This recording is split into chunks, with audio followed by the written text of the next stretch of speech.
તો આજે આપણે જવાના છે ગિરનાર, જે શંકર ભગવાનનું મંદિર આવેલું છે, શિવલિંગ ત્યાં. તો ચલો, વાંકા ટૂંકા રસ્તા છે, અહીંયા જોઈને આવવું પડે. બાઇક લઈને આવતા હોય તો સારું, 4 વ્હીલ જતી નથી ચોમાસાની.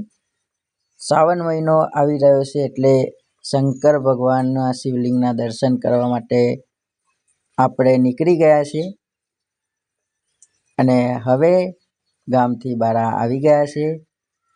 જોઈ શકો છો, જંગલ પણ બહુ મોટું છે અને રસ્તો લાંબો છે. નદીના કિનારે શંકર ભગવાનનું શિવલિંગ આવેલું છે.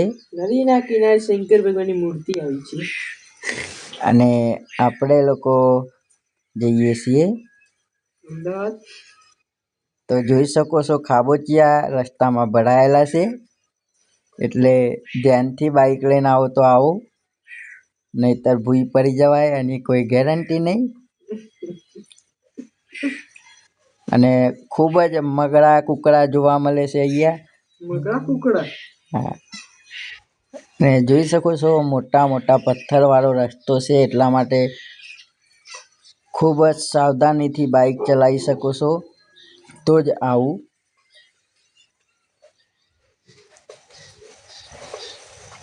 અમારે જતા જતા પેટ્રોલ પૂરું થઈ ગયું. પેટ્રોલ પંપે પેટ્રોલ ના મળવાથી ચાલતા પેટ્રોલ લેવા ગયા હતા, એટલે ખૂબ જ માંદું થઈ ગયું. માંદું થઈ ગયું, છોડી દઉં કહું બોલા. એટલે અમે પેટ્રોલ નાખીને નીકળી ગયા, કારણ કે સફર બહુ લાંબો હતો અને સમય બહુ જ ઓછો હતો, એટલા માટે ગાયે અમે 100 બાઇક સોરી મેલી હતી. તો ટૂંક જ સમયમાં તમને લોકોને આપણે શંકર ભગવાનના દર્શન કરાવીશું. જોઈ શકો છો, આ ખાબોચિયું આવ્યું. અહીંયા બાજુમાં બગીચો પણ ખૂબ જ સરસ આવેલું છે લોકેશન. અને હવે આપણે પહોંચી રહ્યા છીએ ટૂંક જ સમયમાં શિવલિંગ જોડે. તો બન્યા રહો અમારા વિડીયોમાં, ને વિડીયો ગમે તો લાઈક કરો. રિક્ષા સામે મળી એટલે અમારે બાઇક સાઈડમાં લેવી પડી, તેમ પણ અમે કાઢી લીધી બાઇક અને હવે આવી ગયા છે, બહુ દૂર નથી.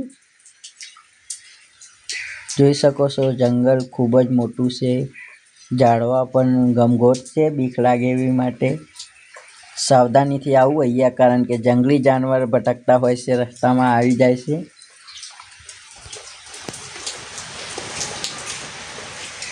વરસાદનું વાતાવરણ હતું એટલા માટે અમે લોકો થોડી વાર ઊભા રહી ગયા હતા,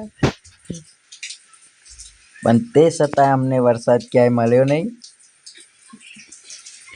જોઈ શકો છો, આ સામા કાકા જઈ રહ્યા છે અને આ આવી ગયું આપણું પાર્કિંગ, જે વડના નીચે આપણે બાઇક મૂકીએ છીએ. અહીંયા શ્રાવણ મહિનાની અંદર બહુ જ પબ્લિક આવે છે ને આ પાર્કિંગ રહેશે. આ શિવલિંગે જવા માટેનો પહેલો ગેટ. અહીંયા બોર્ડ મારેલું છે, બૂટ ચપ્પલ તમારા બહાર ઉતારવા. જોઈ શકો છો, ને આપણે અંદર પ્રવેશ થઈ ગયો છે. દિવસે જાઓ તો ખૂબ જ ડર લાગે એવી જગ્યા છે, એટલા માટે શાંતિથી 2-4 જણાને લઈને જવું. રસ્તો પણ જોરદાર છે, જંગલ પણ જોરદાર છે. ધીરે ધીરે ધીરે આપણે શિવલિંગ સુધી પહોંચી રહ્યા છીએ. જોઈ શકો છો, વડ પણ ખૂબ જ સરસ છે. લોકેશન એક નંબર લોકેશન છે. અહીંયા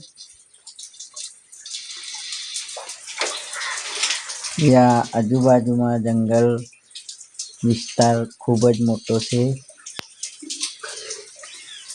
અને હવે આ બીજો વડ પણ આવી ગયો છે, એટલે ટૂંક જ સમયમાં હું તમને શિવલિંગના દર્શન કરાવવા જઈ રહ્યો છું. જોઈ શકો છો, અહીંયા નંદી, જે શંકર ભગવાનની ગાય કહીએ છીએ, અહીંયા છે.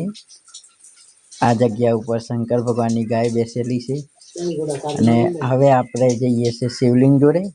તો પહેલાં સીડીઓ ઉતરવાની આવશે, જે સીડીઓ 10 સીડીઓ છે અને હવે નીચે ઉતરી રહ્યા છે ધીમે ધીમે. તો જોઈ શકો છો તસવીર જે શંકર ભગવાનની લગાવેલી છે એ ખૂબ જ મોટી છે ને આ શિવલિંગ છે. અહીંયા વડના મુરાડામાંથી પાણી આવતું હતું પહેલા, અને અત્યારે પાઇપ લગાવવામાં આવી છે કારણ કે મુરાડું ખરાબ થઈ ગયા હોવાના કારણે. આ શિવલિંગ છે. તો અમારો વિડીયો ગમે હોત તો લાઈક કરો. જોઈ શકો છો ખૂબ જ ચોખ્ખું અને મીઠું પાણી આવી રહ્યું છે. તો જય માતાજી, જય